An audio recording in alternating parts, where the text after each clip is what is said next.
The Hamilton Naturalist Club is situated upon lands that people have lived among for thousands upon thousands of years. It is the traditional territory of the Haudenosaunee, the Anishinaabe, the Huron-Wendat, and the Neutral peoples. Today it is home to the Mississaugas of the Credit First Nation, the Six Nations of the Grand River, and to many other Indigenous people from across Turtle Island. We acknowledge that this land is covered by the Dish with One Spoon Wampum Belt Covenant. This treaty between the Anishinaabe, Mississaugas, and the Haudenosaunee binds them to share the territory and protect the land.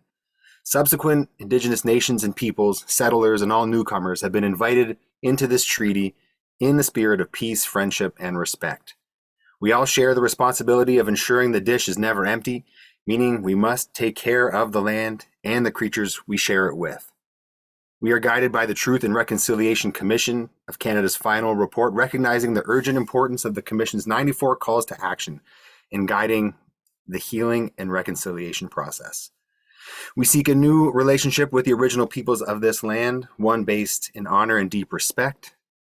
May we be guided by love and right action as we transform our personal and institutional relationships with our Indigenous friends and neighbors. Welcome, everybody, to the Monday, January 16th Bird Study Group presentation. My name is Jackson Hudecki, and I am the Bird Study Group Director for the Hamilton Naturalist Club, and I'm excited to have you all here tonight, our first meeting of the new year. I'm broadcasting to you live from northwestern Hamilton, Ontario, and we've got people from all over the place joining us here tonight. Let us know in the chat where you're tuning in from. We've got 48 participants in climbing thus far. So we're keen to have you here. And if this is your first time joining us, welcome. We've been virtual for several years now. Our program runs from 7:30 until 9 on a Monday night in the month, every month, from September until about April or May.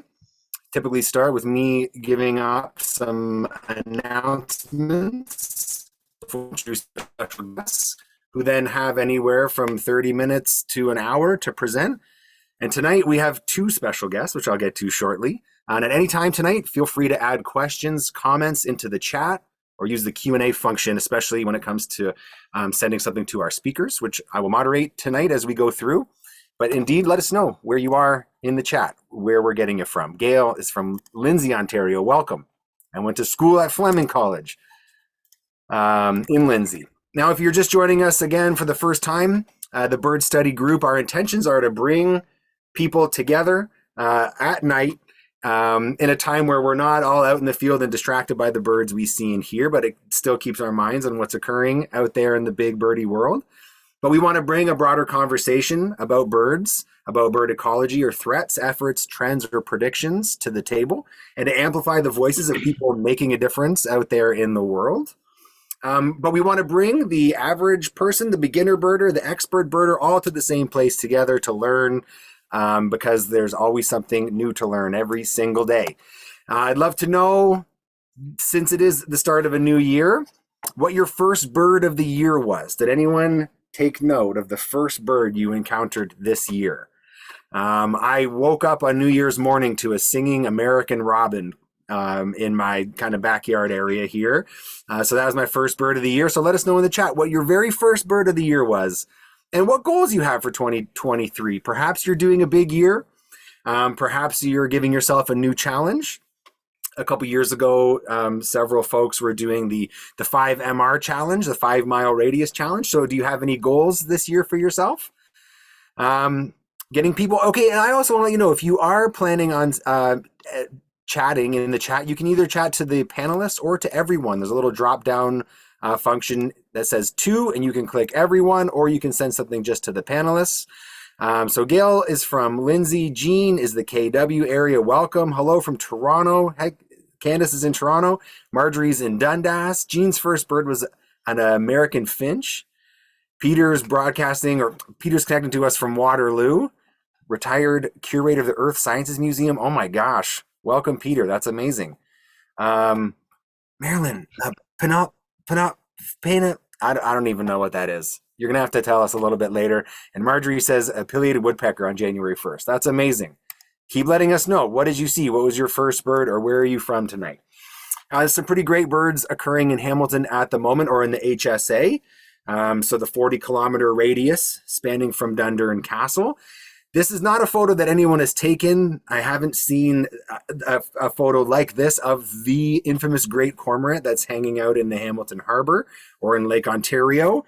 The latest pictures are of like the wave break tower way out there on Lake Ontario, and it's a tiny little speckle.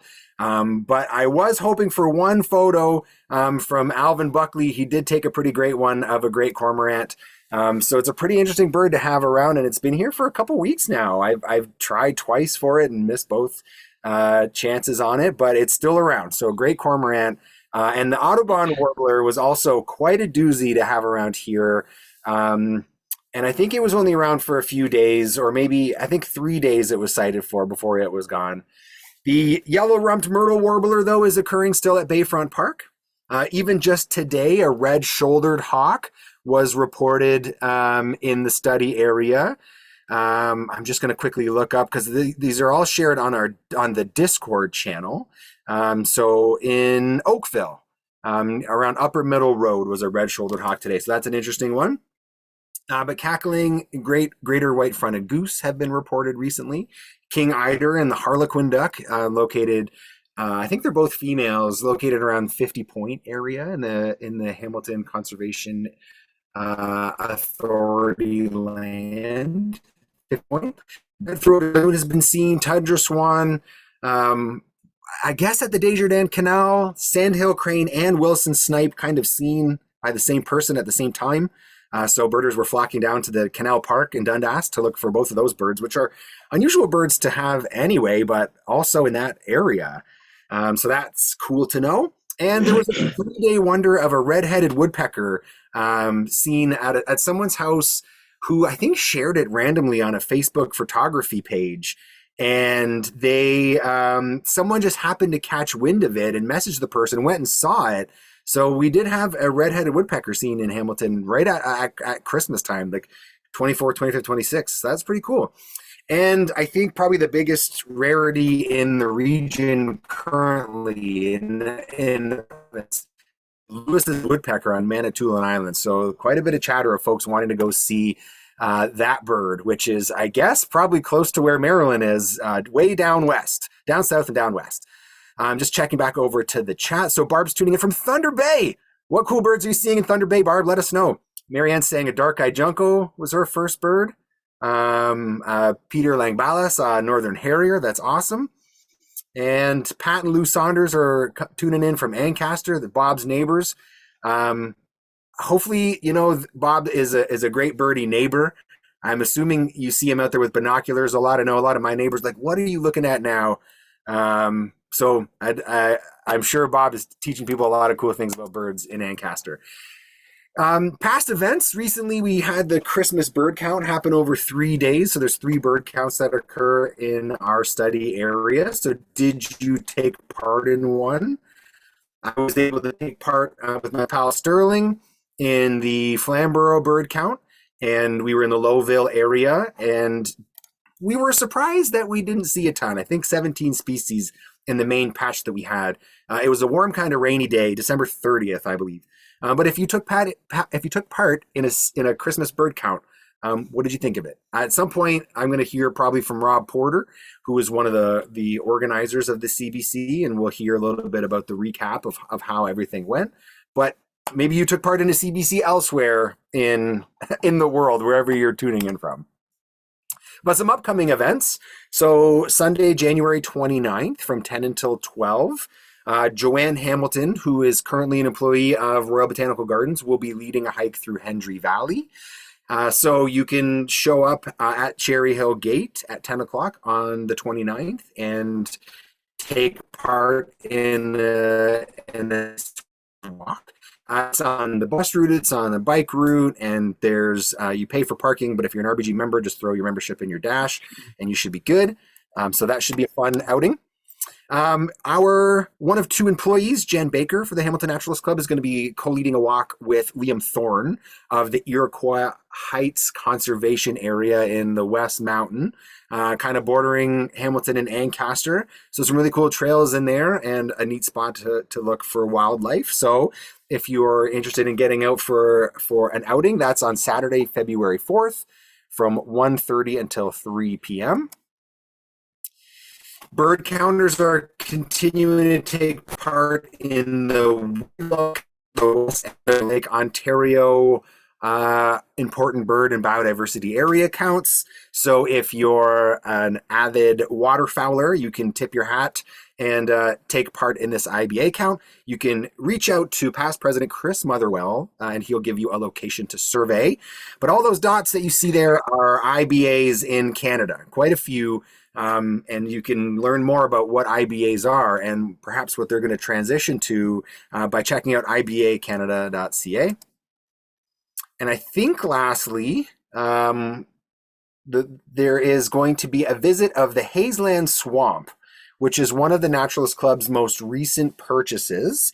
That's on Saturday, February 18th from 10 until 11:30 a.m.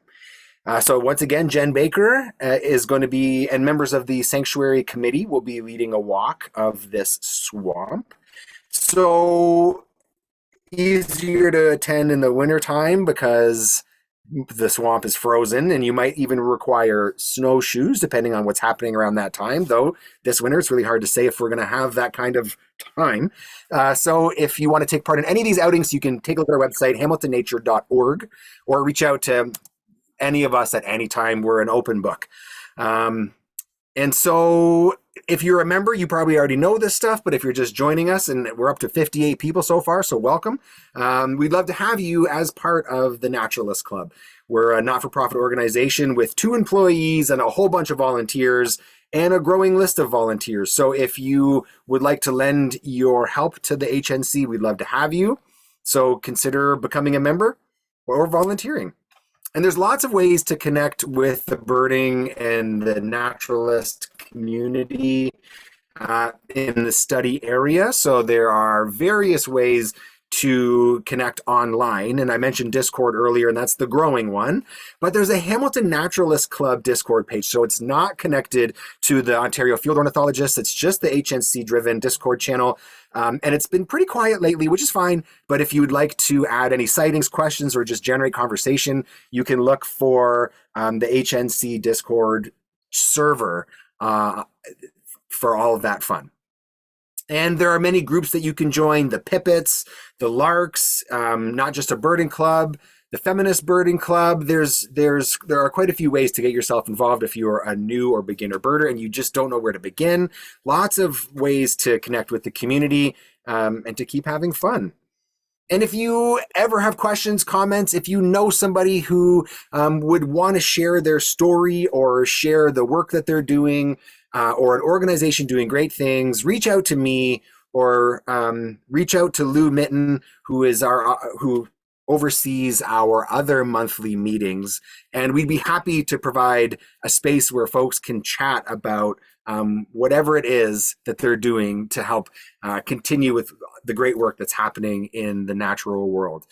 I'm in the previous slide, our monthly publication, The Wood Duck, is a spot where a lot of this goes. And many thanks to Michael Rowlands, who is here tonight, who is recording all of these meetings and then takes them and puts it into a great story, which then goes into the Wood Duck for those who aren't able to attend, and they can then read up on it afterward. But we're always looking for people to contribute to the Wood Duck, and maybe after tonight it will inspire you to put pen to paper or fingers to keyboard and to put your thoughts out there.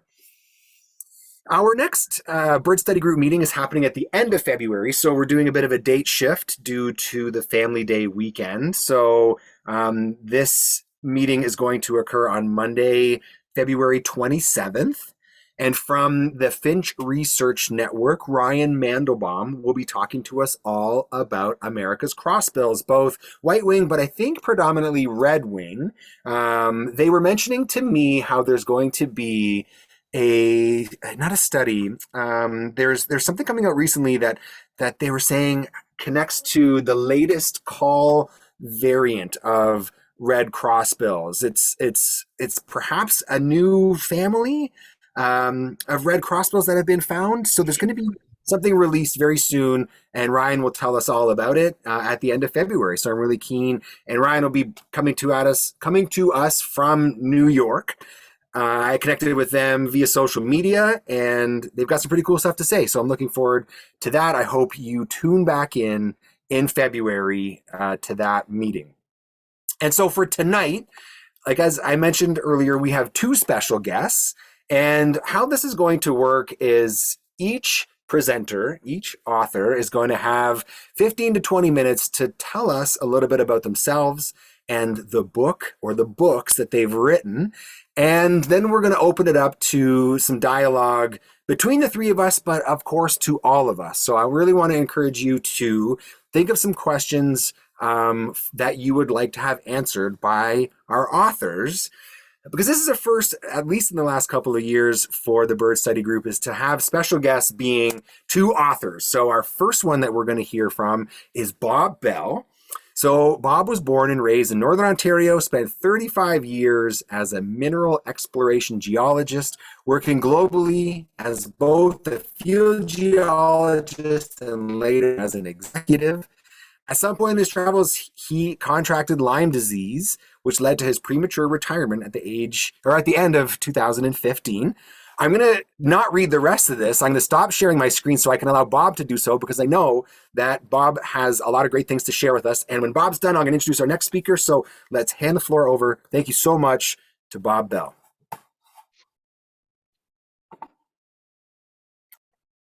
Yeah, thanks, Jackson. Hopefully everybody can see this now. It's good. So welcome and thanks for attending. This is the cover of my new book that was finally released in December. It's been very frustrating. It should have come out about 2 years ago, but thanks to COVID, the supply chains got backed up. And my understanding is for the printing business, very bad. That the problem was that the paper that would normally be used for books, that pulp was going into cardboard boxes because the entire world was shopping online. So here we are, it's finally out. I'm very proud to say my daughter Candace painted the cover. I had this concept of tying together my Lyme disease with my passion for birding by having a bird stomp on a giant tick. And I think Candace did a great job of capturing that concept. And kudos to my son Trevor, who's a digital designer. He was very helpful in that regard. And so while I'm doing acknowledgements, thanks again, Jackson and the Bird Study Group for inviting me to build them on, for having featured my book on the back cover of the November Wood Duck. Thanks to three prominent Ontario birders who were kind enough to read an advanced review copy and write really nice blurbs that are in the book. Paul Riss, Chris Early, and Julie Zarankin. And if you haven't read Julia's book, Field Notes from an Unintentional Birder, please do so. It's a great read. Now, a lot of new birders like to talk about their spark bird, the one that got them hooked into birding. And I don't have such a bird per se, but what I do have is a spark Hamilton Naturalist Club field trip. It was led by Rob Dobus and Cheryl Edgecombe back in May of 2016 out in Flamborough. And I learned a lot. I saw a lot of cool birds, and I made some new friends. And in particular, a shout out to Peter Thome and Barry Coombs, who mentored me and have become really great friends. And so that was it. That's what really hooked me.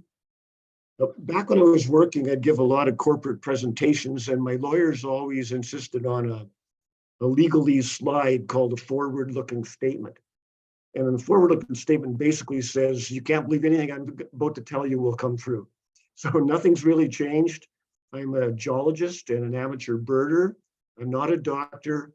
So I'm only relaying my own experiences and understanding of what transpired. I'm not giving medical advice. And when I say amateur birder, I should just mention Merilyn's book touches on this topic multiple times and has really interesting discussions about amateur birders versus professional ornithologists. So a quick word about me. Actually, Jackson's covered a lot of this already. I grew up in Northern Ontario in the Sioux. my dad was a high school science teacher and vice principal, and I really owe him everything. He's the one that instilled in me an absolute love of science of all kinds, from entomology to astronomy, nature, and the great outdoors. So it's not surprising I ended up working outdoors as a geologist. Here's some of the places I've worked and or traveled over the years. I spent 35 years in the mineral exploration business, primarily looking for gold, but many other commodities as well, everything from nickel and iron to diamonds. And when I had to retire, I was serving as the CEO of a Toronto Stock Exchange listed junior mining company. So I want to say I am an accidental author. I wrote this book initially for myself. It was just cathartic to get it off my chest. It was such a struggle. But on a whim, I submitted it to a few Canadian publishers, and I got very lucky, and here I am. So I'm very humbled to be on a panel with a professional author. And Merilyn, it's a real honor to be here with you.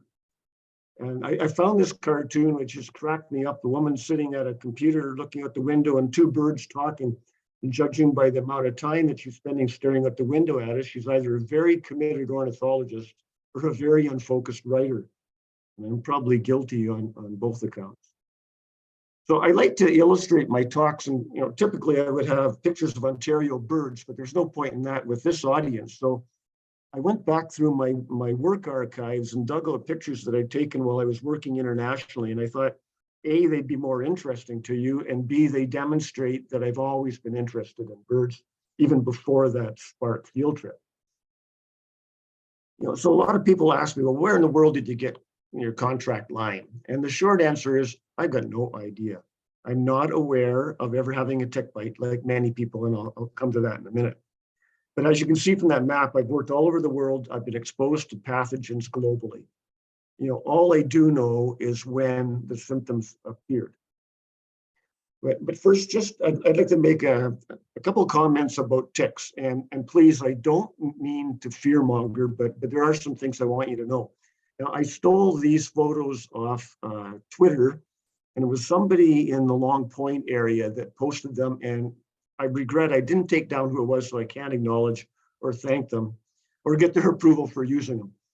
But the point I want to make here is that ticks can be quite tiny and infectious, even at the nymph stage when they're the size of a pinhead. You can see how tiny that is. I've got no idea if this is a deer tick and whether it's infected with Lyme. But I'm sure many of you have seen pictures of fully engorged and bedded ticks, but look at how tiny this is. If you have a lot of moles or freckles like I do, or what if your skin tone was a little bit darker, you can see why less than 50% of Lyme patients are aware of having a tick. In fact, I just read a paper last week, they're saying it may be more like less than 30% are aware of a tick. And then of those, only about half get the so-called diagnostic bullseye rash. And yet our government messaging still seems to be to this day that if and only if you find an embedded tick, and if you have a bullseye rash, then seek treatment. So the problem is the ticks don't just pass on Lyme. The Lyme bacteria is called Borrelia, but the ticks are carrying all kinds of other things. So most Lyme patients, including myself, end up with what are called co-infections. And the most common of these are Babesia, a parasite, and Bartonella, another bacteria. My guess, and this is a non-medical, non-scientific guess, is why every Lyme patient seems to have a slightly unique set of symptoms, or maybe a unique time frame to get a little bit better, or not cured, or totally cured. Maybe it's due to the varying ratios of the toxic load they've got, depending on the pathogens. Babesia, for example, you'll notice my voice starts getting croaky. Babesia attacks the red blood cells, but it also gets into the lungs and esophagus. And I think that causes my voice to get very raspy.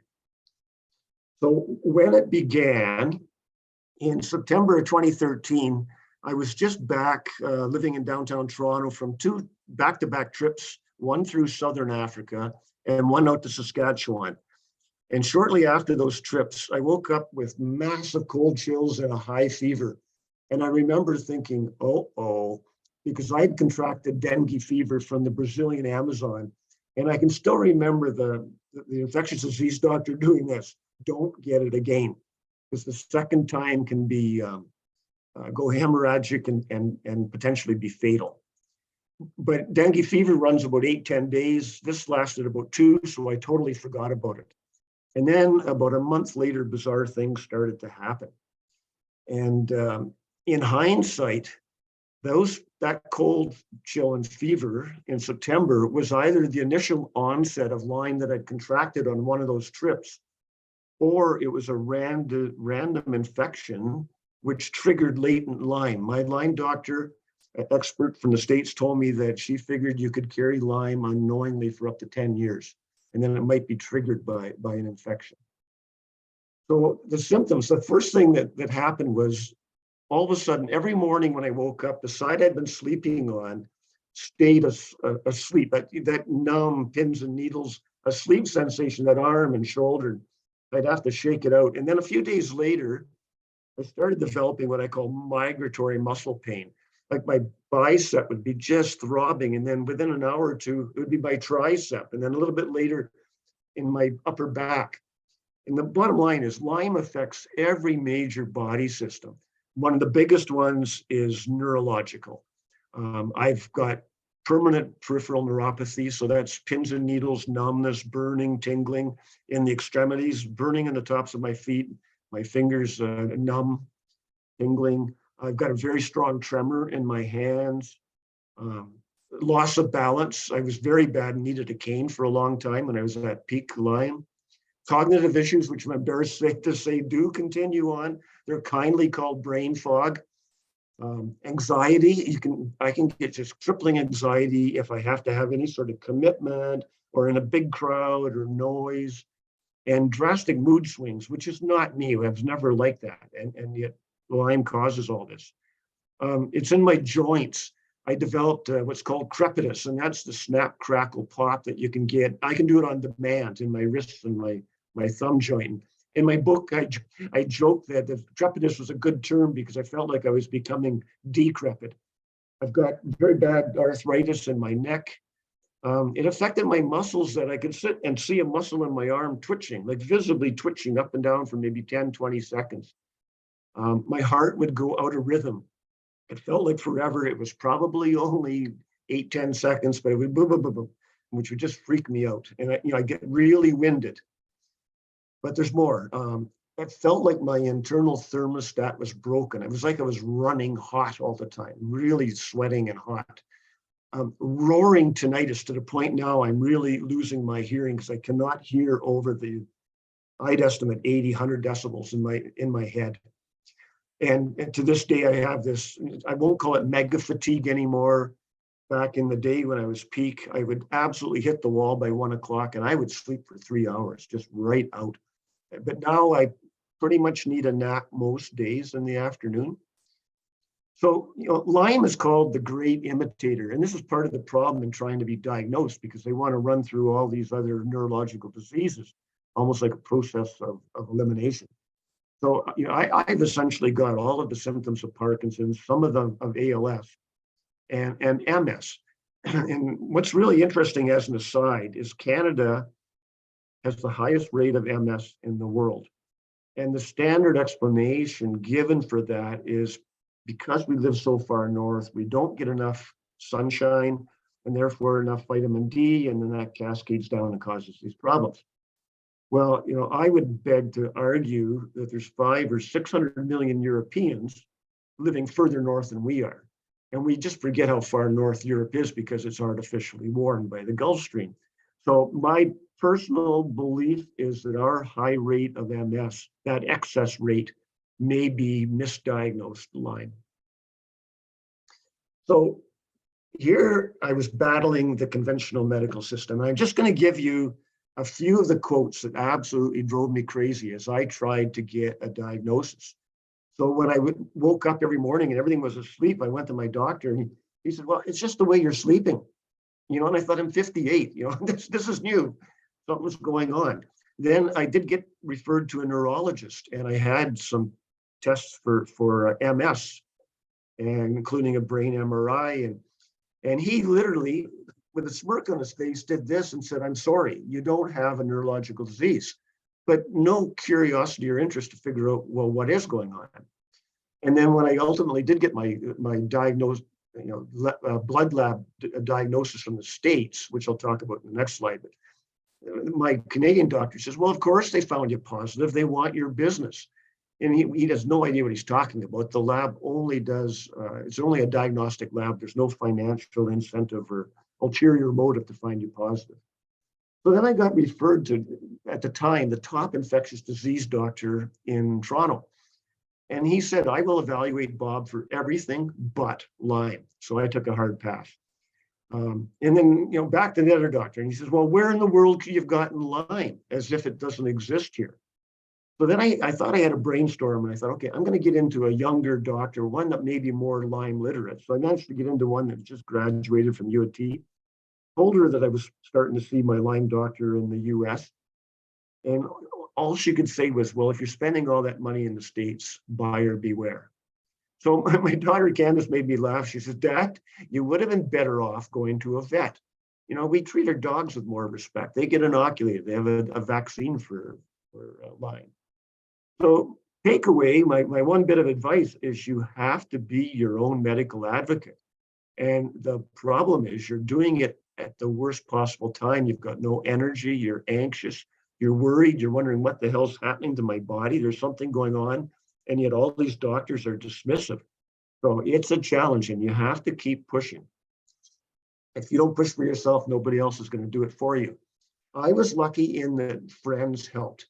I just happened to have a friend who had another friend who has Lyme. And so she suggested, she was the first to plant the word Lyme in my brain because she recognized the symptoms.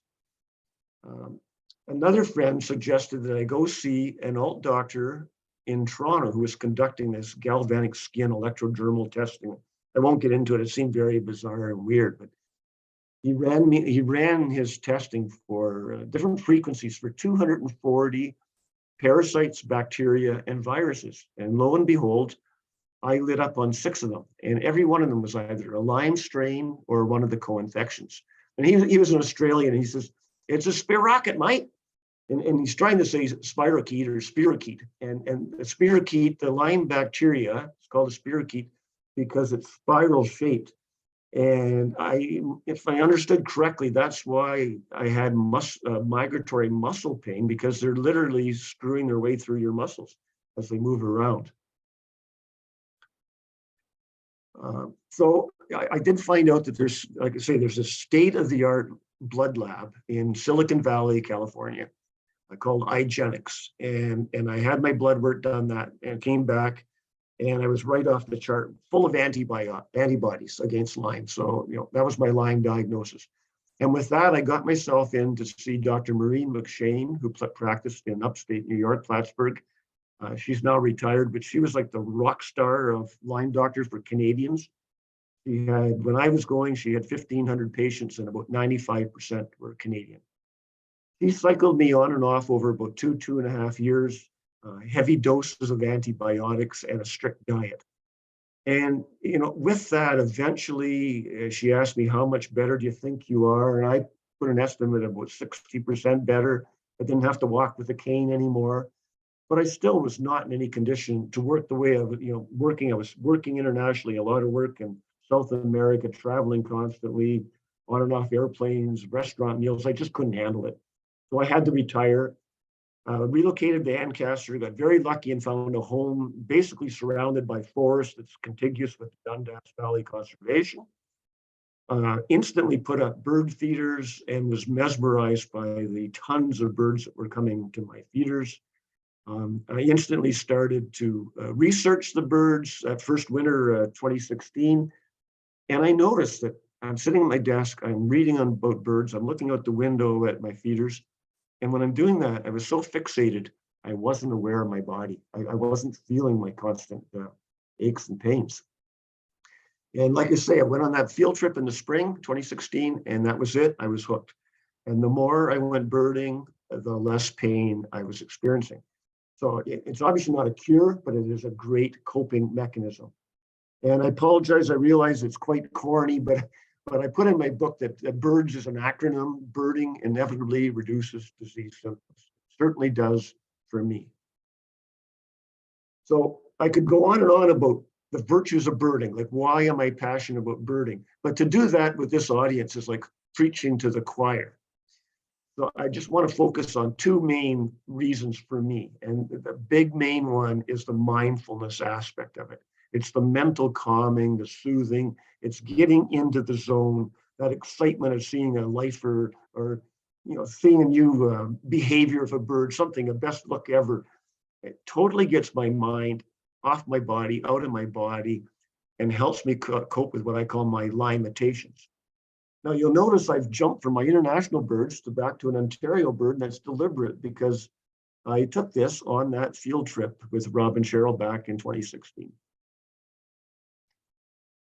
The second big reason I'm really passionate about it is the friends I've made. Throughout my life, and I'm going to call that BB, and I don't mean for Bob Bell, I mean for before birding. Because before birding, my friends, long-term friends, were ones I made as a child in school, or work colleagues. But friends now are folks from all walks of life, and we share this intense shared passion and the joy of seeing a lifer together with someone. You just can't compare that to other kinds of friendships. I just never thought it possible to gain so many friends at my age. So, thank all of you. And please, if any of you recognize me after this, you see me out in the trails and we haven't met, please stop and introduce yourself because I'd love to meet you. But please don't let your fear of Lyme ruin your enjoyment. Like I said, I don't want to fear monger. I listed all those symptoms, and the reason for that is I want you to be aware of them, but I don't, if somebody in the audience saying, oh my God, I've got that symptom, doesn't mean you got Lyme. But I'm hoping that if you have a subset of those symptoms, at least the word Lyme is in your brain and you're thinking about it, because it wasn't in mine. And by the time it was too late. So just remember, not every bug bite, and I put bug in quotes because ticks are not insects, they're arthropods. So not every bug bite is a tick bite, and not every tick is a deer tick or a black-legged tick. And not every deer tick is infected with Lyme. So just some basic, simple precautions. If possible, stay out of tall grass, tuck your pants into your socks. I like wearing tall rubber boots. And do a thorough body check when you're home. Like this romantic couple, I can't see the caption here, but I wrote it down. When we get back to the cabin, I'll open the champagne, build a nice fire, and we can examine each other for tips. So once you are aware of encountering a tick, act quickly because the clock is ticking, and that pun is intentional. Because Lyme is curable if treated immediately. I've had a couple of friends in the last year or so call me and say, Bob, I've had an embedded tick. I took it to the doctor. He doesn't want to treat me. He wants to send it away. He or she wants to send it away and have the tick tested first. And if it comes back positive, then he'll treat me with antibiotics. And I said I wasn't going to give medical advice, but on this one, you need to push back and insist on getting on antibiotics right away because it could take months for that tick to be tested. And by then, perhaps it's too late for you. I was 13 months from infection to diagnosis. And by then, I'm living with chronic Lyme. It's not going away. So obviously, there's a lot more information in my book about all this, about navigating the medical system, more details on the treatments I took, and a lot more description of my joys of birding. And I talk about 5MR birding. That was really special to me because it made me realize that if I get worse with Lyme or just with aging in general, I don't have to travel far to get my fix. I live in a wonderfully birdy area. My book might be a great resource for you if you're trying to convince a family member or friend to get into birding and they're resisting a bit, because I do provide a lot of resources. It won't be anything new to most of the audience. But I give information on various types of bird feeders, birding apps, bird books, webcams, nest cams, my preferred websites, and even Facebook groups. So here's a photo of the trail that goes around Merrick Orchard, which is in the Dundas Valley, just up the road from me. It's an area I consider my local patch. I've found some fantastic, cool birds there, including like a barred owl, a northern shrike, and a Connecticut warbler. And doesn't that look soothing, even without a bird in the photo? So to me, birding leads to serenity, and serenity leads to coping with chronic pain and illness. So like my title says, get out of the limelight and into the sunlight. And I wish you all good birding and good health. And thank you for your time. Well, I'm grateful to be one of the people who is in your friend list now, Bob, and it was through birding. So thank you so much for sharing your story with us, and we're gonna get to it a little bit more about it. But what a harrowing tale, and I'm so glad you were able to put your words to paper, and like you said, to be able to share with the world your story, so that it could perhaps resonate with others, or even just to allow you to express yourself. So thank you so much. I'm gonna put you on mute while I introduce our next presenter, and I'm just gonna quickly share my screen to introduce Merilyn. So coming to us from nowhere close to Hamilton, Ontario, is Merilyn Simonds, who's the author of 20 books, including the nonfiction classic The Convict Lover, Gutenberg's Fingerprint, and the novel The Holding, a New York Times review of books. So the founding artistic director of the Kingston Writers Fest, Simonds is an influential champion of writers and writing. She lives with writer and translator Wayne Grady and divides her time between Kingston, Ontario, and San Miguel de Allende. Oh, I probably got that wrong. Her latest book is an innovative memoir or biography, Woman Watching. Louise de I was practicing this all day. I'm going to stop talking to let world-renowned author Merilyn Simonds take the stage here and share with us a little bit about her book and her experiences.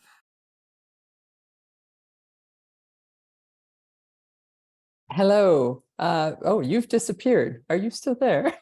Thank you very much, Jackson. And thank you, Bob, for that incredible presentation. I used to live in Northern Ontario where ticks were very common. And that cartoon was quite hilarious because every time we went outside for a walk, we had to come back and do the full body check. And it's a pleasure to be here with a room full of birders. I can't see you, but I know you're there, and I hope you'll have lots and lots of questions. That's the favorite part of mine, of a presentation like this.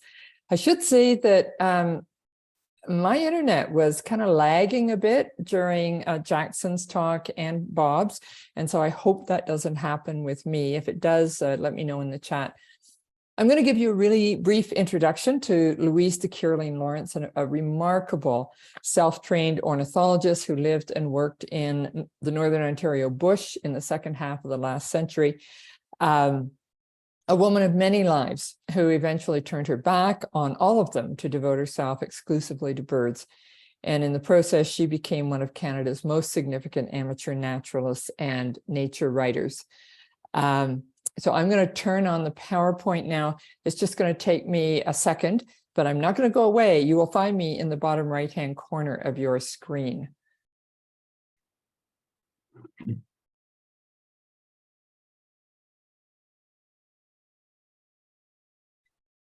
Okay, it's loading, so it's not going to take too long. Oops, everything good here? Okay, can you guys see this? I hope so. So far, it's a black screen still, Merilyn. It should be there in just one moment. There you are. Actually, probably 10 seconds. Okay. All right. All right. Am I there? Am I there? I'm outside there. Okay, we're all good. You're good. So Louise grew up with birds. Her first words, according to the family, was not mama or papa, but craw, craw, the sound of the hooded crows that were in her area. She was born into incredible privilege. Her father was Chamberlain of the court of King Gustav V. Her godmother was Queen of Denmark. And she spent her first 17 years on a vast family estate called Svenskund on the Baltic Sea. Her father, whom she adored, and there's a, whoops, I guess I should get it out of the way. There's a picture of her on the right there with her father when she's 2 years old. Her father was a noted conservationist. And with some of his friends, he started the world's second conservation area. The first was Yellowstone. And the one that he and his friends started was on Karlsö Island in the Baltic. And they bought up all the land on the island in order to save the razorbill ox that were in danger of extinction there from egg collecting. So she was the eldest of two daughters. So she expected to inherit Svenskund. But when her father died suddenly, the estate had to be sold for debts. And she had to move into a small apartment in Stockholm with her mother and her sister. When the First World War erupted, she put her privilege aside and trained as a Red Cross nurse. She was posted to a Russian prisoner of war camp where she fell in love with Gleb Kiriline Nikolaevich. And that's Louise and Gleb on the right there. He was an officer in the White Russian Army. They married, and she followed him to Archangel, a city just inside the Arctic Circle. And that's where the White Russians were taking a last stand against the Bolsheviks in the last days of the Russian Civil War. The Whites were defeated, and Gleb and Louise joined 1,000 sleigh loads of refugees and soldiers racing through blizzards in February towards the Finnish border and freedom. And if you've seen Dr. Zhivago, that's the scene they were in. Unfortunately, they didn't make it, and they were captured and sent to a Bolshevik prison in Moscow. And there, Gleb disappeared. So Louise and Gleb had planned to emigrate to Canada, a country that was a great deal like Sweden and Russia, but without the politics. And in 1926, Louise emigrated alone. She had spent 4 years staying in Russia looking for her husband, and eventually decided to come to Canada alone. She was hired by the Canadian Red Cross to set up a Red Cross outpost hospital in Bonfield, Ontario. And if you know your Ontario geography, that's just above Algonquin Park. And this was a new experiment in healthcare where a community would provide the house and the Red Cross would pay for the nurse. And she provided healthcare to families scattered across 2,500 square kilometers. In summer, she visited them in her Model T Ford named Henrietta, and you see that on the left. And in winter, she visited them by dog sled. I'll just move over a little bit so you can see the dogs. She trained the dogs herself, and she learned to mush, which gives you some idea of the kind of outdoors person she was and the strength and resourcefulness of this remarkable woman. In the spring of 1934, one of Louise's mothers, Elzire Dion, gave birth to the world's first quintuplets to survive more than one day. So she became nurse in charge of the Dion quintuplets and brought them successfully through their first year. However, there was, as you probably know, there was an incredible media circus around the quints, and this was too much for Louise. She bought a piece of wilderness on Pimisi Bay, a bulge I don't know if you know where Pimisi Bay is, but if you think of Mattawa and North Bay, Pimisi Bay is almost directly in the middle between those two, and it's kind of a bulge in the Mattawa River. And she retired there in 1935 to a 3-room log cabin, very primitive, no running water, no electricity. And she retired there to write a book about the quints. She didn't know it, but she had stumbled upon a really privileged location where the southern limit of the northern breeding birds overlaps with the northern limit of the southern breeding birds, making it an especially rich area for birds. But none of the birds that she knew from Sweden appeared in those woods. Her hired man, Len, whom she eventually married, taught her the names of the common northern bird species, chickadees, woodpicks, whiskey jacks. But the brightly colored birds that arrived in the spring to nest there were a mystery to her. So as I said, she and Len were married, and then he immediately went off to the Second World War. So for 6 years, Louise was alone in the woods with the birds, and she learned to identify them. Oh, this is her, sorry, I kind of skipped this one. This is the map for Pimisi Bay, and this is her cabin in the woods. So Louise had to learn her birds exclusively from books, which is really hard, I think, for us to imagine, where, you know, we have bird walks with friends, we have the internet, etc. But she mostly used Percy Taverner's Birds of Canada. That's her on the left with Birds of Canada, which is really too big, if you know the book, too big to carry into the woods. So she also bought the Chapman and Chester A. Reed bird books, which are small bird guides, small enough to fit into a pocket. Taking those books and draped in ferns, as Chapman advised, with a cushion pinned to the hem of her coat so she could flip it under her to sit on a stump or a snowbank as she watched the birds. She learned to identify species this way, but she also was observing closely the behavior of the birds that were her only companions through those years. Louise was curious by nature and persistent, some might say dogged, stubborn. She wanted to know everything about the birds. So she turned to experts like Percy Taverner, Earl Godfrey, who wrote the second edition of Birds in Canada, both of them at the National Museum of Natural Sciences in Ottawa, Jim Bailey at the ROM. And she entered into correspondences with them, writing them over 100 letters each about her sightings and peppering them with questions, which they remarkably answered in incredible detail. They introduced her also to other keen birders, not only in Canada, but around the world. So there you have Margaret Morse Nice in the bottom left, Doris and Murray Spears above them, in the middle, Percy Taverner, on the right, Roy Ivor from Mississauga, who I'm sure you're familiar with. So she ended up exchanging thousands of letters with all the great professional and amateur ornithologists of the day, not only in North America, but also Europe and Central America. One of her main correspondences was Alexander Skutch. And if you don't know about him, I really strongly urge you to look him up. Louise was encouraged to start a daily bird record, a practice that she continued for more than 40 years, keeping meticulous notes. These are some of her notebooks. They're now stored in Library and Archives Canada in 26 bankers' boxes, which was a huge resource for me in writing this book. The number of birds she counted on her little 3-acre patch of forest in a single day is astonishing.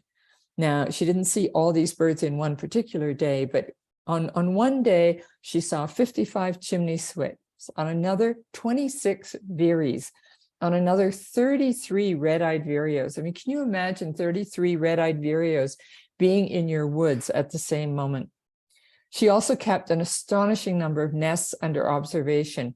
Through the 1946 breeding season, for instance, she made notes on 62 nests. But Louise, being Louise, she wasn't satisfied with just watching. And so she asked Taverner what else she could do to make a contribution. And he said, why not take up banding? I don't think anyone can really know a bird until they've held it in their hand. And so for 17 years, from 1942 to 1959, Louise operated the most northerly banding station in Ontario. She built all the traps herself. She learned what the birds wanted, how they fed, in order to bait them properly. And my suspicion is, although I don't know this, I haven't been able to do the research, but I suspect it was one of the few banding stations operated by a woman. She decided that what was lacking was a well-conducted, long-term regional study. So a study of one particular area over many, many years. And so with this in mind, she mapped her property and began intensive studies in the behavior of birds, about which almost nothing was known at the time.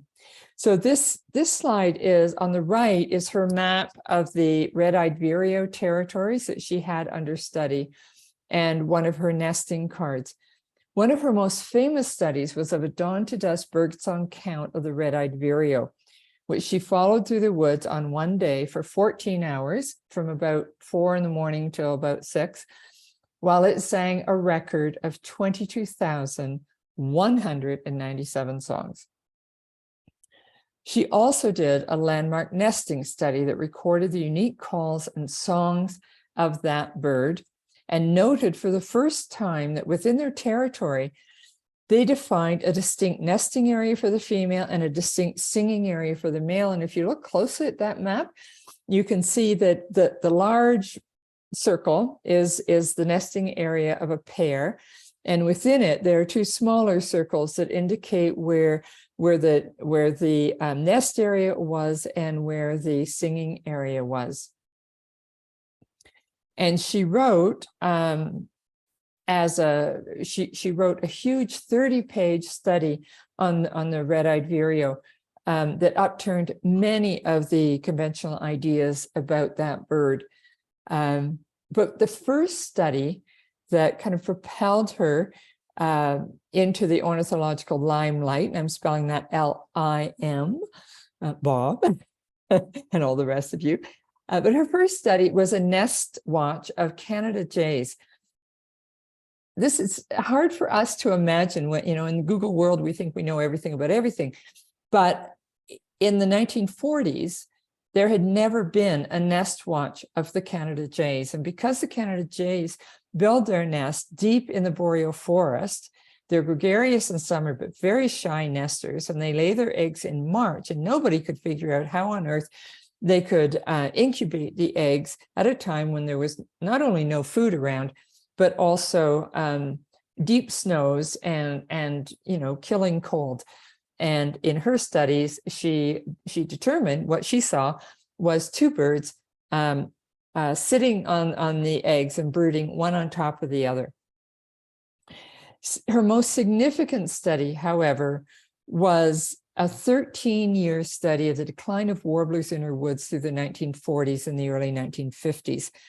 And she linked the decline of those birds and the chestnut-sided and the Canada warbler both declined by 75% during that time, which cannot be accommodated for by normal changes in food supply, etc. And she did two further studies that fairly convincingly linked that decline to the roadside spraying of chemicals. And she did this a dozen years before Rachel Carson published Silent Spring, which is why Louise de Kiriline Lawrence in her day was often referred to as Canada's Rachel Carson. So altogether, she published almost 100 articles in popular and scientific journals, as well as 6 books. She was actually remains to this day, the most frequent contributor to Audubon magazine. Her second book, The Lovely and the Wild, was awarded the John Burroughs Medal, the highest accolade in nature writing in the English language. And she was the first Canadian woman to receive the prize. She was also the first woman to be awarded the Doris Eustace Spears Award, that is given by the Society of Canadian Ornithologists to, quote, an individual who's made an outstanding contribution, lifetime contribution to Canadian ornithology.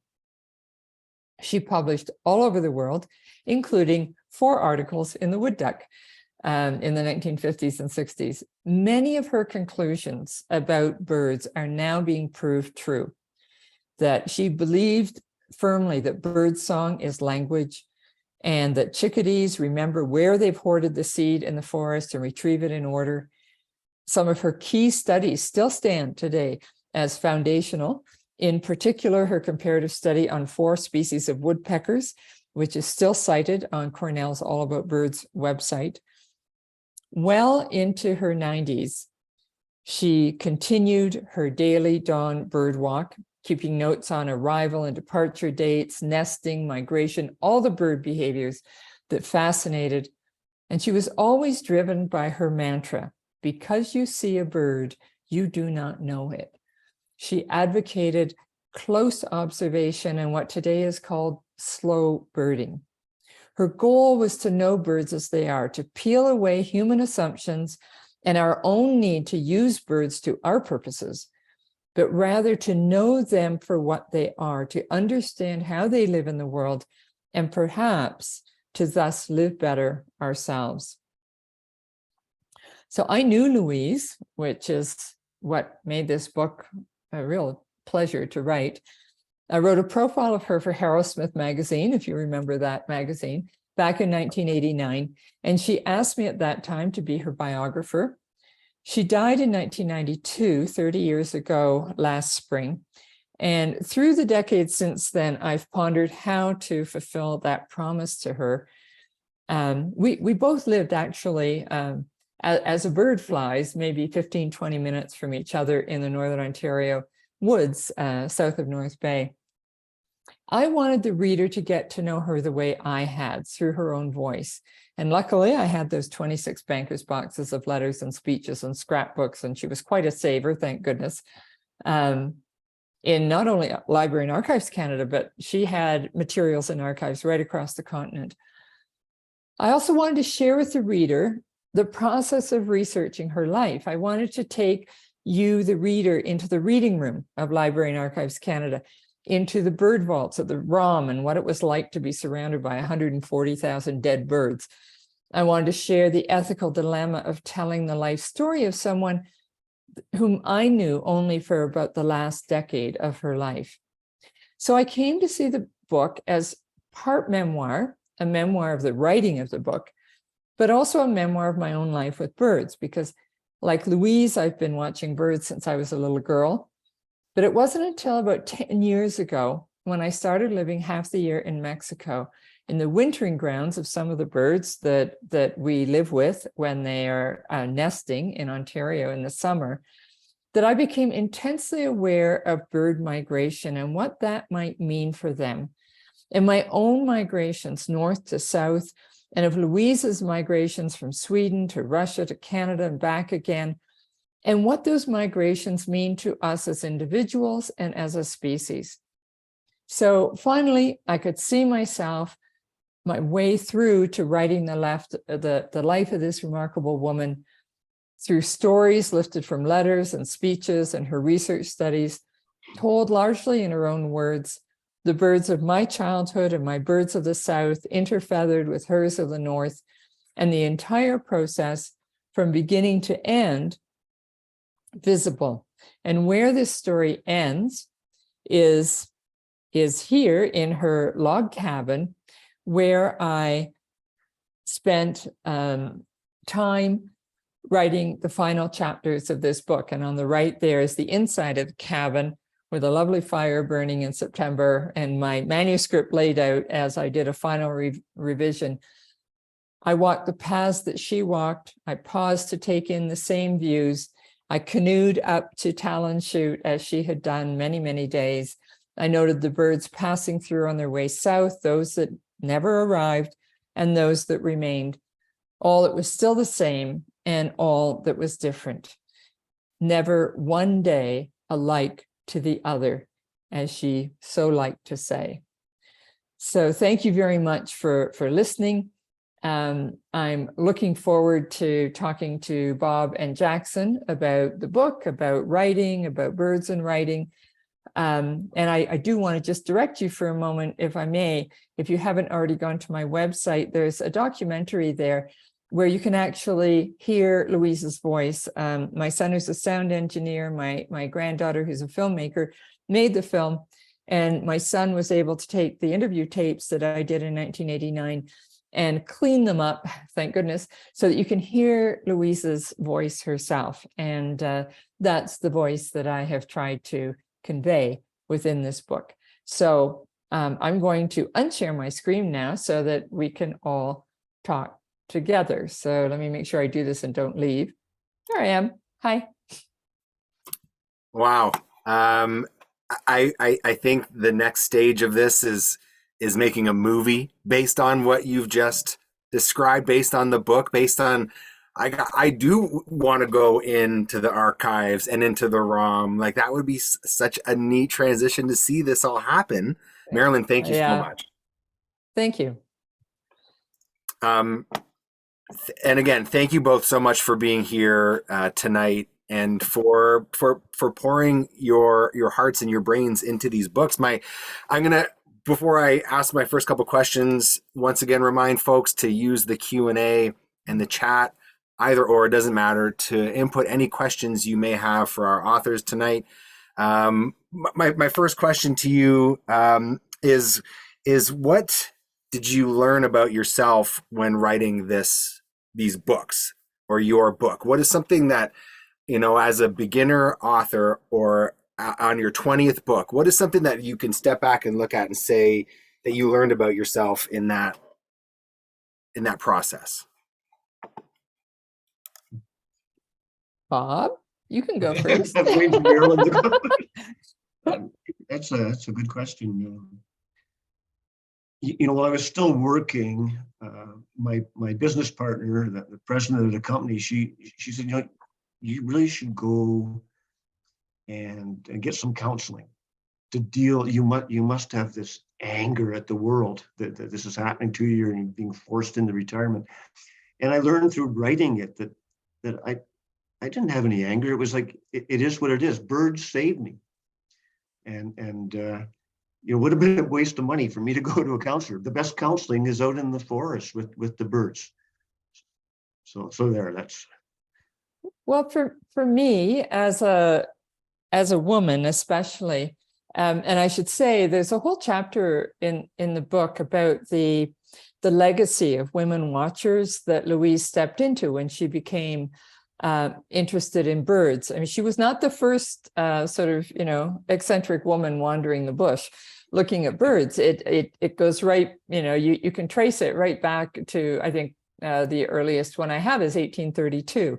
A woman in Quebec who countered a French ornithologist who declared that Canadian birds or at the time northern North American birds do not have birdsong, because he had traveled in northern North America in the dead of summer and in winter, and she of course lived in Quebec right on a major flyway, and she knew that birds sang beautifully, in the spring, and so she wrote that in 1832. So there's a huge legacy of women watchers, and they bring a particular attitude to bird watching, and that was really reassuring and empowering for me, because as a woman, I am not inclined to be a life lister. I'm not inclined to be competitive.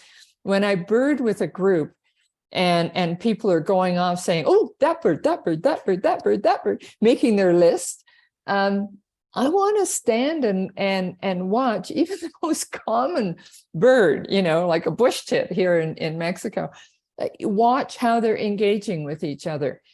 And Louise was a very dedicated, slow watcher. She watched behavior. She was not interested in, she never went on bird trips. She knew her birds. And she knew how they were, and in a strange way, they got to know her as well, being all together in this little 3-acre plot of land. So I think that was probably the most significant realization for me. And I've recently met. I'm going to be doing a presentation in Vermont for the Green Valley Audubon Society. And the woman who contacted me, Bridget Butler, actually has a whole website on slow birding, and it's just fantastic, and it's particularly good for people with hearing challenges and vision challenges and physical challenges. You don't have to go out there and have a life list of however many thousands of birds in the world. You can also enjoy birds in many different ways. And so And the Feminist Bird Club actually is kind of focused on that as well. So those things were really significant for me. That's amazing. And the Feminist Bird Club we had present to us at the Bird Study Group last year. And they're starting to expand their group into Hamilton a little more from Toronto. So a great group. And from that group is a friend of mine who I'm hoping to have present to the Bird Study Group in March. Her name's Kelly Sue O'Connor, and is very much talking a lot about mindful birding and being slow. And you're right, it is such a beautiful way to engage with the outdoors. I mean, like, you're right. And to some folks, getting the bird for their list and moving on. And if that's what they're there to do, then great. That's fantastic. No judgment. But for the rest of us who are slower, I think we've often felt kind of intimidated by that. So it's nice to get that balance back. Yeah. And what a way to connect with this earth. And I find myself wanting to spend more time alone outside. You know, I've got 2 kids under 10. You know, I've got, a lot of things happening at work and in volunteerism, and sometimes just being alone outside is exactly what the doctor ordered. And my next question to you both has to do with what's happening in the kind of the medical community. I've got several questions here, so I'm just looking for. Okay, so both of you have written about someone, whether it's yourself or Louise, who has directed their attention towards an external force to help cope with their internal anguish. So what can be said about our current healthcare practices when it comes to prescribing outdoor time to heal? What do you think could be done, or how do you see this being implemented, do you think? And maybe we'll start with Merilyn with this time. All right. So Louise said, she said this, my goodness, must be 80 years ago. I'm just going to read from the book for a minute. She said, I know of no occupation so fulfilling as that of becoming a watcher. The observing self is pushed into the background and obliterated, except for a cramped leg or an aching muscle imposed by enforced immobility. The present is dominated by the natural stage, and all senses are focused upon the amazing events that are constantly taking place. She also said back in the early 40s, when everyone was off to war and she was alone in the woods, in one of her letters to Percy Taverner, she said, it's impossible to be bored when you're surrounded by birds. And she said, and I'm paraphrasing here because I'm not going to be able to find the quote, that she was very anxious when this husband was at war. You can imagine, she'd already lost one husband to a war. She didn't lose this husband, by the way, but she was very anxious. And she said that watching birds helped her cope with that, with the isolation and the anxiety and the sense that the world was gone mad. And so I think she would love Bob's book. She'd be very much in tune with that. She also suffered from trigeminal neuralgia. She suffered from all kinds of things, which she didn't talk about very much. But I think that I'm not sure that this is anything that our medical institutions can really deal with. I think it's more a matter of people like Bob and myself talking about this, and birders talking about it and sharing it with each other. I mean, we live in a world where there's tremendous community sharing. And I think that sense of, forest bathing, which has become a common term now, right? And how bird watching can take you out of yourself and out of whatever your problems are, psychological, physical, etc., and really improve your life. And I'm not sure you're ever going to get a doctor to say that, a medical doctor, because their role is to look at symptoms and diagnose and try to figure out how to manage them. I don't think it's going to be part of their repertoire, even though narrative medicine is becoming more common. But I think it's up to us, all of us, you listening, us here, in the spotlight, to share this message. Thank you. Bob, what do you think? Yeah, I totally agree with Merilyn. The only medical part I can think of is the mindfulness. There are all kinds of mindfulness workshops and whatnot. Yeah. But, I think it's more, like Merilyn says, educating the public. Because birding, what I like about birding is you can take out of it whatever you want and call it birding. Birding can be an art, it can be a science, it can be a sport. It's almost a religious experience for some people. There's so many different ways to bird that can be satisfying to you. You could be handicapped and can't get out, but you could sit at home and have bird feeders. Or maybe you're in an apartment and you don't have bird feeders or backyard, but you can watch a webcam or a nest cam. There's so many different aspects where you can get that mindfulness. And doesn't mean you have to go and hike 10 kilometers or 15 kilometers with a checklist and binoculars around your neck. It's whatever you want to take from it and enjoy. It's your hobby and it's whatever you like. I wrote it down because I found it interesting. I found a note that people that get hooked on birding can be lumped into two main categories. One is for appreciative motivation. And by that, it's a well-based motivation. They're birding to appreciate nature, to appreciate the outdoors, the shared experience with friends, getting exercise, getting mindfulness. And then the other flip side is the achievement motivation, and that's the listers and e-birders and wanting the most number of birds and more competitive birding, if you will. But maybe it's also just someone who wants to build their skills, becoming a better photographer. So they're sort of becoming a citizen scientist and contributing and giving back. So there's appreciative and there's achievement. So really, that's what I like about it. It's such a spectrum. If the audience is interested in birding, it's whatever you want to make of it. It's your hobby. You don't have to be the stereotype with the binoculars and the Tilly hat, and you could be sitting at home watching a webcam. I do not own a Tilly hat. Just want to make that clear. I highly recommend Cornell.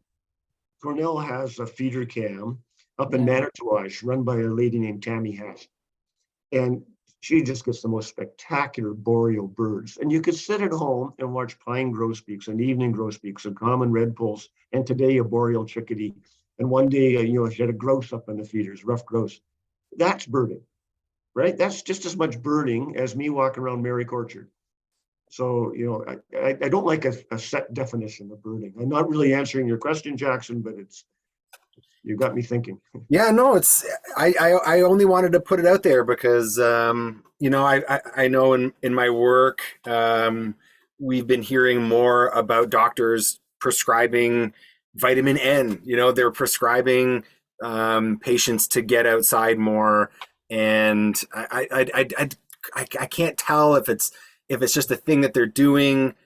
And this kind of ties into my next question: is how accessible is nature to folks? When we talk about those with special needs or people that are who can't easily get around but need to spend time outside.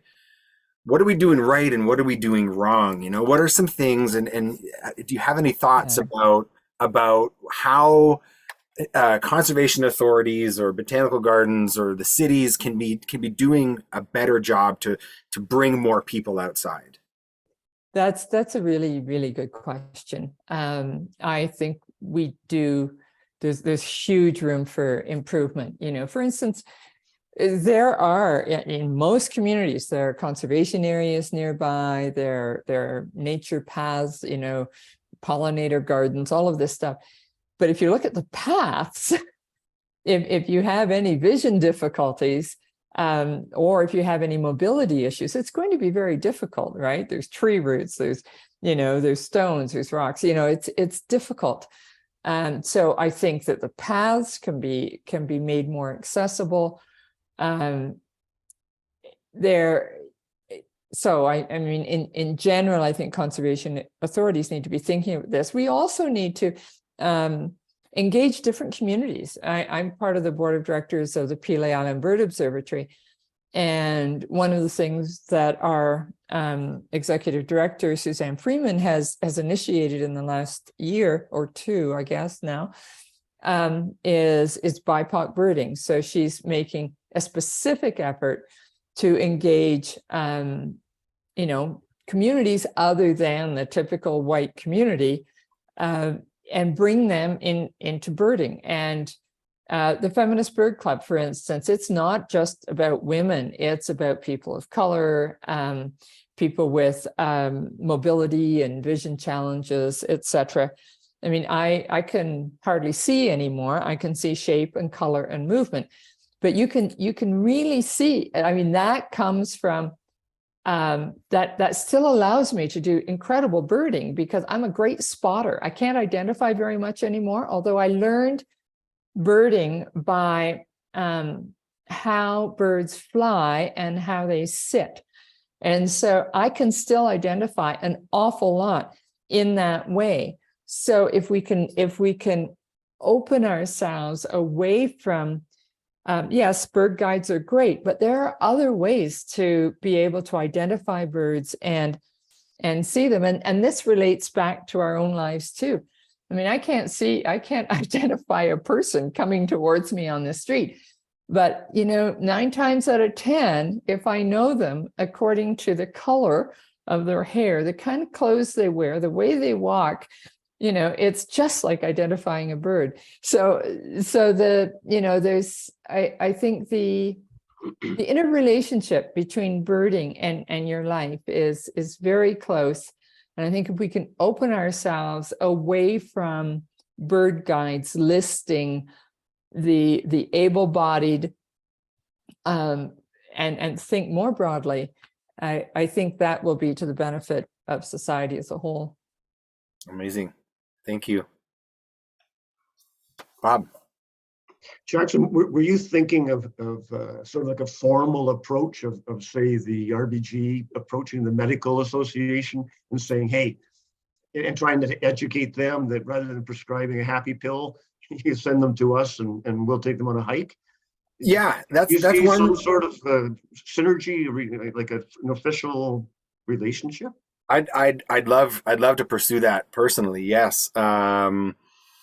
But I'm also thinking, it would take several conversations and some walkthroughs in order to achieve that. But I also do want to know, what are we doing right and where we can improve things.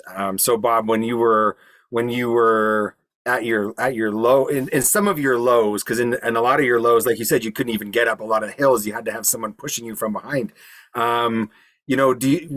Where in Hamilton, especially, and maybe others in the chat can chime in of where some of their favorite spots are that are quite accessible, that they find good abundance of birds, but also a chance to be close to nature without having to move too far if they can't. Before I answer that, I'll just segue back for a second to Sure. Approaching the medical community. Just don't ask me to do it, because if they read my book and see how much I bash the conventional medical community, they might not want me as the representative. Noted. But I should say that that there are people within the medical community who are really interested in this kind of narrative medicine, which goes both ways. They're learning to listen more to patients and to think outside the box. I've been really privileged to have a couple people like that in my life, and there are books being written by them about unconventional ways of dealing with illness, particularly chronic illness. So I think the trick is to not approach the Canadian Medical Association or the Ontario Medical Association, but to approach these individuals and encourage them so that they will become a voice within the conversation. Good idea. In terms of accessible areas, Jackson, I think I mentioned to you, like I think LaSalle Marina Park is fantastic. It's all level. It's all flat. There's a boardwalk over the wet area. Merrick Orchard, I know, which I mentioned, I really like. There's a couple of little hills, but for the most part, it's quite flat. Like I have to be careful myself because I don't do well on hills. I get really winded really easily. So a lot of the Dundas Valley is challenging for me with the escarpment. But Merrick Orchard comes to mind immediately, and LaSalle. That's two great birding spots that are pretty easy. Cool. Darlene in the chat said, thank you for your perspective. There is hope. In my experience in 2015, my neurosurgeon, as I was in rehab, recommended time outside, as that is where the next stage of my healing would occur. So, you know, you're right. I guess it is up to the individual. Bob, you ran into some folks who they really gave you the cold shoulder, and that experience, I'm sure there are others out there who experience similar things to you. But that's kind of the neat part about the outdoors, about nature, is that there could be something that any individual can take away from it should they choose to pursue it. Which is, again, why I'm so glad that you've been writing about it. And so I guess this would be maybe one of my last questions, only because we're getting close to 9 o'clock. And so I have several questions that I did not ask here tonight. But we, through the Naturalist Club Journal, like the Wood Duck, but through other avenues that folks could pursue writing, whether it's in neighborhood journals or through social media. But I think I'm from an angle of the youth, of young folks as writers. What advice would you give to a teenager or someone in high school or in early college or university? What words of encouragement could you give to someone who is looking to pursue storytelling as a hobby or as a profession? And Bob, we'll start with you this time. I'm still suffering from imposter syndrome here. Me too. Yeah, but okay, you're an imposter 20 times over. All I could say is I wrote from the heart. I mean, I just, there's no style. I've had several people say, Bob, I can just hear your voice when I'm reading it. It's just like you talking. So just write down what you're thinking, write it in your own words, and don't worry about fancy style. I mean, whatever came to me, I just wrote from my heart. I love it. Like I said, there was no intention of being published. It was just for me, and then it happened. And I think that's really an important place to start, is that if you approach it from the point of view of publishing and of making a fortune, forget that. It's that's pretty unlikely. And you do have to start with, what's inside you, and being, chances are what interests you will interest the world if you're dealing with something that is universal. There are lots of courses out there for writing, lots of ways to proceed. I mentor beginning writers in a very limited way now because of my situation, but there are others like me who do that. I think, honestly, I think stories are the most important thing in the world. It is what defines us as humans, as far as I'm concerned. We learn through stories. That's the most significant way of learning. But to be a writer, there is a great deal of technique to learn as well. In order to convey your ideas and your emotions and your thoughts in a way that touches another person, it's very much like music. I mean, you can sit down, you can play for yourself, you can study, you can learn, and you can practice. I mean, I write every single day. There's not a day without writing. There's not a day without reading. The best teachers are other books. And if you want to write about nature, there are fantastic books out there. There's a lot of books with birds in the title, like Goldfinch by Donna Tartt, et cetera, which really have nothing to do with nature. But I would recommend people like Candace Savage, who wrote Bird Brain, or The Bird Way and the Genius of Birds by Jennifer Ackerman. Beautiful writers. Bird Cottage by Eva Major, a British writer. And of course, all that long line of writers that I talk about in my books. I think you learn a great deal about how you want to express, but also how you don't want to express, right? Often the negative can be as powerful as the positive. There is one question in the chat that I can just answer really briefly. Marianne, Sure. You asked whether when Louise noted that 75% decline in the birds in her forest, did that discovery lead to changes? Well, no.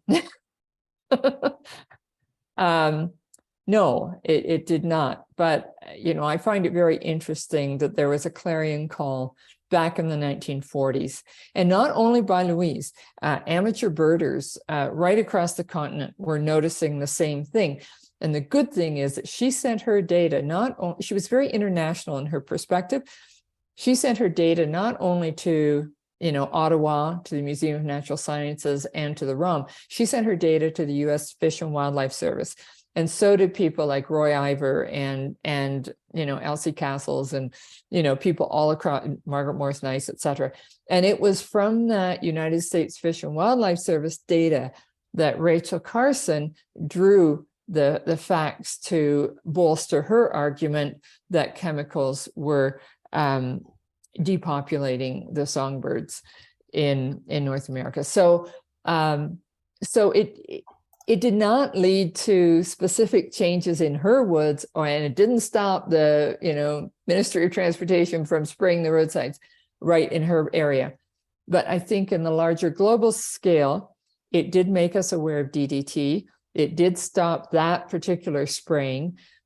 We still, in our consciousness, we know those chemicals are bad, whether they're coming out, from burning off the fields, as they still do here in Mexico, or whether they're coming from chemical pollution in the oceans, et cetera. We know this is destroying our planet. We still are a little slow in doing anything about it, but it's there, right? It reminds me of something that I hear a lot, especially from my work with youth, is the shifting baseline syndrome, and so I've put a link to a neat article, and I'm just in the chat, and I'm just putting a paragraph in there. So without knowledge, without facts from Louise and from others who started this journey and helped figure out a lot of these facts, we wouldn't have a baseline to begin with. And if we don't look back on where numbers and where populations and where things occurred in the past, we're not going to have an idea of where, like, of just how bad it could be, and the work that will need to go into ensuring that we don't shift further away from the baseline. Because I wonder what that was like pre-colonization, what indigenous people feel about this. It's so interesting. I didn't know this had a term, and so thank you for that, because the recent report that came out that says we've lost 3 billion songbirds since 1970. Well, that's not taking into account the huge losses since the early 1940s when Louise was counting, and that doesn't take into account the huge losses before Louise since 1832 when Harriet Shepard was counting. So we can't think, it's just 3 billion birds. A lot, but oh well. No, it's billions and billions and billions. The depopulation in terms of species, not only in birds, but mammals and trees and plants and everything else. So that what did you call it? The shifting baseline syndrome. That is, thank you for that, because I think that is key. We need to remember, read Thoreau and see how thick the birds were on the branches then. Yeah. Yeah. 9:05, and we still have 48 people here tonight, which is great. We had an amazing turnout here. I did have some friends who read the book send some questions to me that I was hoping to ask you, but perhaps I will allow those folks to perhaps reach out to Merilyn specifically if they are about Please the book. do. Yeah. Yeah, my website is just merilynsimonds.com. You can email me at simons@merilynsimonds.com. You just have to spell it right, which is a bit of a trick. And there is some high praise coming both of your way in the chat from folks who have read your books and who love being here tonight. Gail even said they finished reading Women Watching in the wee hours last night. And so some great timing to be here tonight to catch this. And I know you'll both continue to be vocal in your respective communities. And Merilyn, when you make your way up to Kingston again this spring, if you find your way around Hamilton, make sure you let me or someone know. I will. Our daughter lives in Hamilton, so we are there periodically and go to RBG, and yeah, definitely. I'd love to be able to set up, and Bob and I were kind of ruminating about setting up walks after this that folks could sign up to take a walk with either of you. So maybe if we can arrange that in the future, that would be something interesting to do too. But that'd be fantastic. I'd love to do that. Awesome. Any closing thoughts from either of you before we end the night tonight? And I'll start with Bob. Any last messages that you want to relay to the folks who are here tonight or who might catch this after the fact?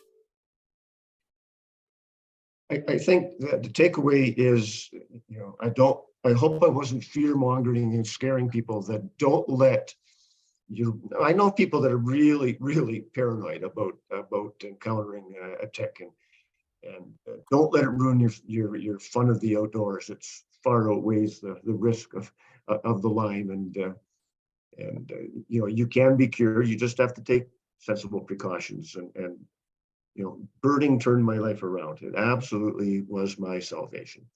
And I joke, I wish I'd been birding like I am now. When I look at the map of where I traveled all over the world and inaccessible places in the highlands of New Guinea and around Greenland, the birds that I saw and ignored. But the flip side of that is I would have been fired. You would have got no work done. It wouldn't have lasted 2 days because I wouldn't have gotten any work done if you look at the birds instead of the rocks. So just, it's never too late to get into it, but young people, get into birding now, because just think how good you'll be at it by the time you're my age. Well, that's the joy of being a writer, that nobody's ever going to fire you. so you can dawdle as much as you want. I would just say, get out there, just get out there.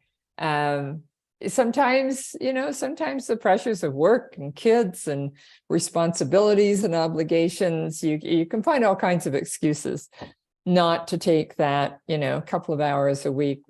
My husband and I, we go up to the Charcot, which is the local nature area, every Sunday.